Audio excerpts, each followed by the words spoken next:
Good evening. I hope you had a wonderful day in the Lord. Remember last Saturday, we had a blackout, but this Saturday, perfect light. And we are in Genesis 32. It's Mother's Day Eve. Hope you had a wonderful day in the Lord. And this is a familiar set of scriptures talking about fear and trying to get favor, right? Because Jacob is going back to his father's country, but also he's sending the cattle and the flocks and everybody ahead of him. And he's getting word that Esau is out to get him. And Jacob is trying to send gifts, to appease his brother, to make peace, to be somewhat, or to extend an olive branch to his brother ahead of him, because he wants to preserve his life. And Chico had the first half of the chapter 1-16, and Timothy's had 17-32. And I believe you had verse 10, and talks about fear. Was it 10, Chico? About on Genesis? Yep, Genesis 32. I think, yes. Was it verse 10? I think where it says, I am not worthy of the least of all the mercies and all the truth which thou hast showed, or which one? You know what? I think it's 11. For I fear him. Deliver me, I pray thee, from the hand of my brother, from the hand of Esau, because I am afraid. Yet lest he will come and smite me and take my mother, the wives, and the children. So what do you have to say about fear? Go ahead. So I say fear is only normal in everybody. People who don't have fear are inhumane or non-human. So it's only natural to have fear. People fear God. People fear people that are better than them. Sometimes younger brothers fear older brothers.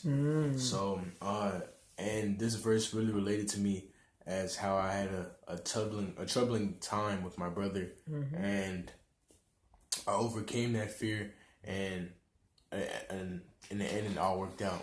It all worked out. There was a testimony, and to this day, we were able to. What is that called? I talked to him, your brother, over the phone, and he's at a prestigious university. We FaceTimed him. So God worked that out for the good. So when we have this normal emotion of fear, we know that we have to trust God. That's the bottom line. And then Timotheus, you had verse 26, where Jacob struggled with an angel, which turned out to be God. And do you want to read verse 26? Yeah. Go ahead. I will not let you go unless you bless me. So that's a display of Jacob's persistence, and how it's comparing how a lot of people 2019 have like a lack of it, and like he his hip broke or something and dislocated in the socket. And he still wouldn't leave it alone. But like people, I guess they think God is a day late on their blessing or what they deserve, and they forget him, and they think like he's late or whatever, and that he's unreliable, maybe not even real. So I guess that's just a reminder to be persistent and not like give up when things like maybe are not according to your time. But that's the thing. Your time is not perfect. God's timing is.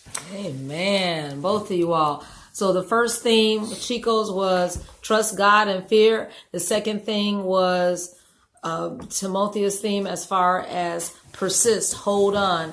And what God told me was the prayer that Jacob said to God in verse 10. He said that, God, I'm not even worthy of the love and faithfulness you have shown me.